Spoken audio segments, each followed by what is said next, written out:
Hello বন্ধুরা, তোমরা সবাই কেমন আছো? আশা করি অনেক ভালো আছো। আমিও তোমাদের দোয়ায় অনেক ভালো আছি। তো বন্ধুরা, আজকে তোমাদেরকে এমন প্রেমের গল্প শোনামো যে গল্পটি শুনলে তোমার কলিজাটা কেঁপে উঠবে। তো বন্ধুরা, গল্পটি শুরু করার আগে তোমাদের কাছে আমার ছোট্ট একটা রিকোয়েস্ট। তুমি যদি আমাদের এই চ্যানেলে নতুন দর্শক হয়ে থাকো, তাহলে এখনই চ্যানেলটি সাবস্ক্রাইব করে পাশে থাকা বেল আইকন বাজিয়ে রাখো পরবর্তী নতুন ভিডিও পাওয়ার জন্য। তো বন্ধুরা, আর দেরি না করে গল্পটি শুরু করছি। গল্পের নাম হারিয়ে যাওয়া মায়া। মায়া এক নিঃসঙ্গ মেয়ে, ছোটবেলা থেকে জীবনের কঠিন বাস্তবতার সাথে যুদ্ধ করে আসছে। জাহিদ শহরের এক ব্যস্ত তরুণ, হৃদয়বান কিন্তু ভিতরে চাপা কষ্ট লুকিয়ে রাখা মানুষ। পরিচয় ও প্রথম দেখা। ঢাকার ব্যস্ত এক বিকেল, চারদিকে মানুষের ভিড়, গাড়ির হর্ন আর জীবনের ক্লান্ত ছন্দ। এই শহরে লাখো মানুষের ভিড়ে হারিয়ে থাকে কিছু মুখ, কিছু নাম। তাদের মধ্যে একটি নাম মায়া। মায়ার জীবনটা ছিল নামের উল্টো। তার জীবনে কখনো ভালোবাসার মায়া আসেনি। ছোটবেলায় মা মারা যায়, বাবা তাকে রেখে চলে যায় অন্য এক মহিলার হাত ধরে। বেঁচে থাকার লড়াইয়ে মায়া স্কুল পর্যন্ত পড়েছে। এরপর জীবনের কাঁটা তাকে ঠেলে দিয়েছে একটা চায়ের দোকানে কাজ করতে। অন্যদিকে জাহিদ ছিল এক সফল আইটি ইঞ্জিনিয়ার। জীবন তার কাছে ছিল সাজানো গোছানো, কিন্তু ভেতরে সে ছিল একা। ভালোবাসা পেয়েছিল একবার, কিন্তু তা ভেঙে গিয়েছিল ভীষণভাবে। তখন থেকেই সে কাউকে বিশ্বাস করতে শেখেনি। একদিন অফিস ফেয়ার পথে রাস্তার পাশে ছোট্ট এক চায়ের দোকানে দাঁড়িয়ে গেল জাহিদ। ক্লান্ত, বিধ্বস্ত, মাথায় হাজারো চিন্তা। তখনই তার চোখে পড়ে মেয়েটাকে। হাতিমতো পুরনো শাড়ি, চুল এলোমেলো, চোখে গভীর এক দুঃখের ছায়া। এক কাপ চা দাও, বলল জাহিদ। মায়া চমকে উঠল। বড়লোক টাইপ ছেলেরা সাধারণত ওদের দোকানে দাঁড়ায় না। সে নিচু গলায় বলল, চিনি কম দেব না বেশি? জাহিদ হেসে বলল, চিনি কম থাকলে ভালো। আমার জীবনে এমনিতেই মিষ্টি কিছু নেই। কথাটা শুনে মায়া চুপ করে গেল। সেই প্রথম একটুও না হেসে শুধু গভীরভাবে তাকালো জাহিদের চোখে। সেই চোখে সে চিনতে পারল যন্ত্রণার ছায়া, যেটা নিজের মধ্যেও আছে। সেদিনের সেই এক কাপ চা থেকে শুরু হলো তাদের প্রতিদিনের দেখা। ধীরে ধীরে দুজনেই নিজেদের কথা বলতে শুরু করল। মায়া শোনাল কিভাবে মাঝতে মাঝতে সে মরে গিয়েছে 1000 বার। জাহিদ শোনাল কিভাবে ভালোবাসা নামক শব্দটাকে সে ভয় পায় এখন।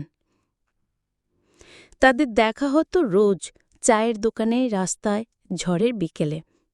একদিন জাহিদ চুপ করে বলল, তোমার নাম কি? মায়া কিছুক্ষণ চুপ করে থেকে বলল, মায়া, কিন্তু আমার জীবনে কোনো মায়া নেই। জাহিদের বুক কেঁপে উঠল। কি আশ্চর্য! মায়া নামের এক মেয়ের জীবনে এতটা শূন্যতা! তারপরের দিনগুলোতে জাহিদের হৃদয় এক অদ্ভুত ভালোবাসায় জড়িয়ে পড়ল মায়ার জন্য। তার চোখে দেখা সেই দুঃখ যেন এক ভয়ঙ্কর সুন্দর বিষ। জাহিদ তাকে বলেছিল, তুমি চাইলে আমি তোমার পাশে থাকতে পারি সারা জীবন। মায়া হেসে বলেছিল, তুমি বড়লোক, আমি রাস্তায় বেড়ে ওঠা একটা মেয়ে। আমি ভালোবাসা পেলে সেটাকে নষ্ট করে ফেলি। আমি বিষ। জাহিদ বলেছিল, আমি বিষ পান করতেও রাজি, যদি তুমি পাশে থাকো। মায়ার অতীত ও সম্পর্কে শুরু। চায়ের কাপের ধোঁয়ার ভিতর দিয়ে জীবন যেন ধীরে ধীরে গলে যাচ্ছিল। প্রতিদিন সন্ধ্যায় মায়া আর জাহিদের দেখা হতো। কথার ঝর্ণাধারায় দুজনেই একটু একটু করে একে অপরের মধ্যে হারিয়ে যাচ্ছিল। কিন্তু একদিন জাহিদ জিজ্ঞেস করল, তুমি সবসময় নিজের ভেতর একটা দেয়াল তুলে রাখো কেন মায়া? মায়া চুপ, মুখে শব্দ নেই, চোখ দুটো হঠাৎ কুয়াশায় ভরে উঠল। তুমি জানতে চাও আমার অতীত?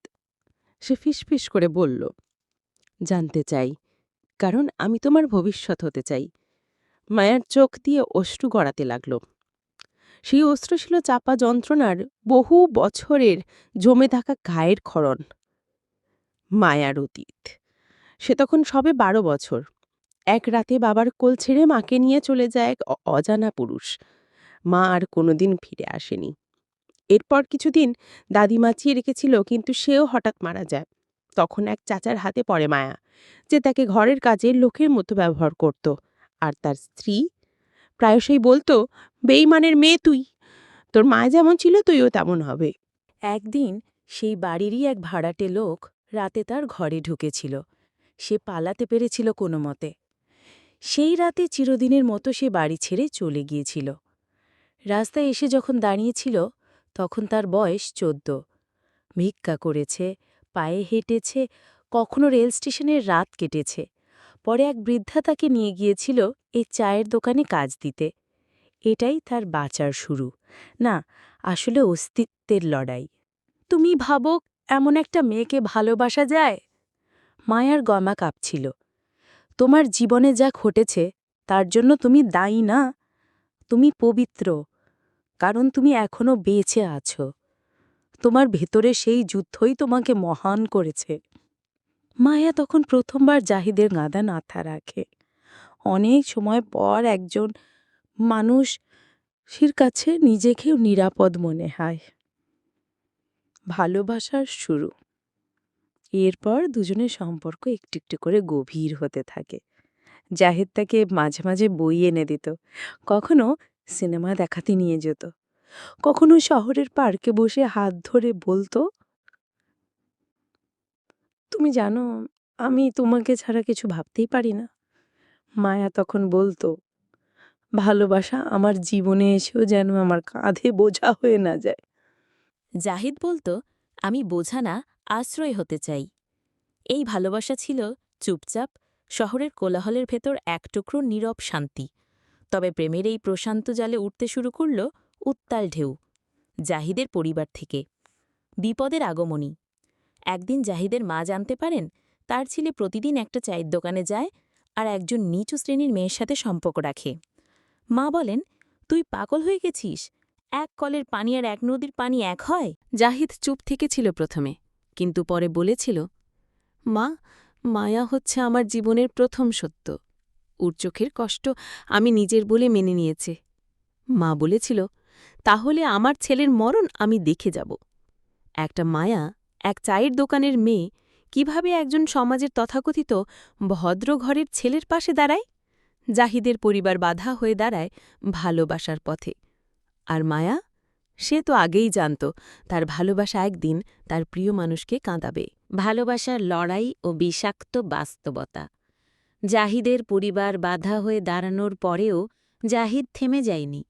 প্রতিদিনের মতোই চায়ের দোকানে যেত, মায়ের পাশে বসত, হাসত, অন্তত চেষ্টা করত হাসির মুখ দেখাতে।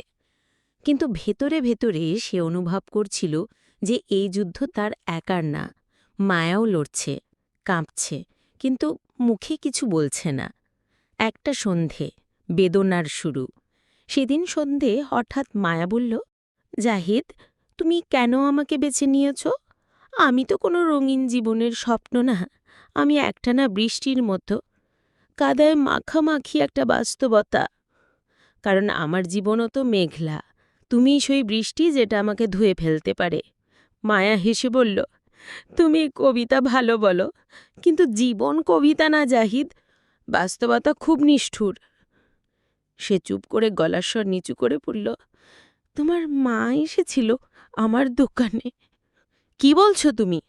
হ্যাঁ, উনি এসেছিলেন, আমার সামনে দাঁড়িয়ে বলেছিলেন যে তুমি যদি জাহিদকে ভালোবাসো তাহলে নিচে থেকে সরে দাঁড়াও, তা তোমার ভবিষ্যতের জন্যে, তার সম্মানের জন্যে, তার মায়ের চোখে শান্তির জন্য। জাহিদের শরীর কেঁপে উঠল। তুমি কি বললে? আমি কিছু বলিনি, শুধু মাথা নিচু করেছিলাম। চোখের জল যেন নিজের ইচ্ছায় নেমে এসেছিল। তারপর সে বলল, জাহিদ, তুমি আমাকে চাও এটা সত্যি, কিন্তু এই সমাজ, এই পৃথিবী, তোমার মা, তারা আমাকে চায় না। তুমি জানো না আমি কত কষ্টে নিজেকে ধরে রেখেছি এই কদিন। আমি তোমাকে ভালোবাসি, কিন্তু ভালোবাসা মানে যদি শুধু নিজের পাওয়ার কথা হয় তাহলে সেটা স্বার্থপরতা। জাহিদ তখন কান্না ধরে রাখতে পারেনি। সে বলল, আমি সবকিছু ছেড়ে দিতে পারি, শুধু তোমাকে হারাতে পারি না মায়া। আমি তোমাকে বিয়ে করতে চাই। প্রস্তাব ও প্রত্যাখ্যান। পরের দিন জাহিদ সত্যই তার মা বাবার মুখোমুখি দাঁড়িয়ে বলেছিল, আমি মায়াকে বিয়ে করব, যেভাবেই হোক। বাড়িতে ঝড় উঠে যায়, মা কান্নায় ভেঙে পড়ে, বাবা চিৎকার করে বলে, এই বিয়ে হলে আমাদের ছেলের মৃত্যু হবে আমাদের কাছে। মায়াকে নিয়ে নানা অপমান, ঘৃণার কথা বলা হয়। জাহিদ তখনও বলে, আমি জানি মায়া কেমন, আমি জানি ওর অতীত, আমি শুধু জানি ওর ভালোবাসা আমার জীবনের একমাত্র আলো। কিন্তু সে রাতে হঠাৎ করে মায়া নিখোঁজ হয়ে গেল। মায়ার চিঠি। জাহিদ সকালে দোকানে এসে দেখে সেখানে তালা ঝুলছে। পাশের এক দোকানদার চুপচাপ একটা চিরকুট দেয়। চিরকুটে লেখা ছিল, জাহিদ, তুমি তো জানো আমি কষ্টের মেয়ে, আমার কষ্টের সঙ্গে তোমাকে জড়াতে চাইনি। আমি জানি ভালোবাসা মানে সবসময় সঙ্গে থাকা না, কখনো কখনো দূরে গিয়েও প্রিয়জনকে শান্তিতে রাখা। আমি চলে যাচ্ছি, কোথায় যাচ্ছি তাও জানিও না, খুঁজো না, কিন্তু একটা কথা জানো, তোমাকে আমি নিজের থেকেও বেশি ভালোবেসেছি। মায়া। সেই চিঠি পড়ে নিঃশব্দে ভেঙে পড়েছিল চায়ের দোকানের সামনের ফুটপাতে। ফিরে আসা আর না ফেরার মাঝখানে ৩ বছর কেটে গেছে। ঢাকার আকাশে এখনও কুয়াশা নামে, চায়ের দোকানে এখনও মানুষ ভিড় করে, কিন্তু জাহিদের ভেতরটা এখন অনেকটাই ফাঁকা। সে এখন আর আগের মতো হাসে না, তার জীবনের সমস্ত গতি যেন মায়ার চিঠির শেষ শব্দেই থেমে গেছে। জাহিদ এখন এক প্রাইভেট কোম্পানির ম্যানেজার। আয়, সম্মান সবই আছে, শুধু নেই সেই একজোড়া চোখ যার ভেতরে সে নিজেকে দেখেছিল। প্রতিদিন অফিস থেকে ফেরার সময় সেই পুরনো দোকানের জায়গাটার সামনে দাঁড়িয়ে থাকে কিছুক্ষণ। যদিও দোকানটা আর নেই, শুধু একটা ধুলি ধূসর ইটের স্তূপ পড়ে থাকে ওখানে। কখনো কখনো নিজের মনে বলে, হয়তো আজ মায়া ফিরে আসবে, এই পথ ধরে, এই বাতাসে। ফেরার দিন এক সকালে হঠাৎ একদিন অফিসে ঢোকার সময় সে হঠাৎ সামনে তাকিয়ে দেখে একটা মেয়ের পেছন দিকটা অনেকটা মায়ার মতো। শরীরটা কাঁপে তার। হঠাৎ সে মেয়েটি ঘুরে তাকায়। হ্যাঁ, মায়া। ৩ বছর পর, শুকিয়ে যাওয়া মুখ, চোখে কালি, পরনে ছাপা সালোয়ার কামিজ, মাথায় ওড়না, কিন্তু সেই দৃষ্টিতে আগের মতোই একরাশ গভীরতা। জাহি ছুটে যায়, মায়া। মেয়েটি চুপ, ১ সেকেন্ড তাকিয়ে থেকে বলে, তুমি কেমন আছো? তুমি চলে গেলে কেন? তুমি জানো আমি এখনো তোমার অপেক্ষায়। মায়া হাত তুলে থামিয়ে দেয়। আমি এসেছি শুধু একটা কথা বলার জন্য, তারপর চলে যাব। না, আর না, আমি কিছু শুনতে চাই না। তুমি কেন আমাকে ছেড়ে গেলে? কেন অন্ধকারে ফেলে দিলে? কেন? মায়া চোখ নামিয়ে ফিসফিস করে বলল, কারণ আমি বাঁচতে চেয়েছিলাম, কিন্তু নিজের জন্য না, তোমার জন্য। এবং এখন আমার বেঁচে থাকা খুব বেশি সময় না। ভয়ানক বাস্তবতায় জাহিদের শরীর যেন ঠান্ডা হয়ে আসে। কি বলছো তুমি? মায়া কাঁপা গলায় বলে, আমার শরীরে ক্যান্সার ধরা পড়েছে, লিভার ক্যান্সার, স্টেজ। ডাক্তার বলেছে বড় জোর ৩ মাস। না, তুমি আমার কথা বলতে পারো না। আমি তোমাকে কোথাও নিয়ে যাব, বিদেশ চিকিৎসা করাবো। জাহিদ,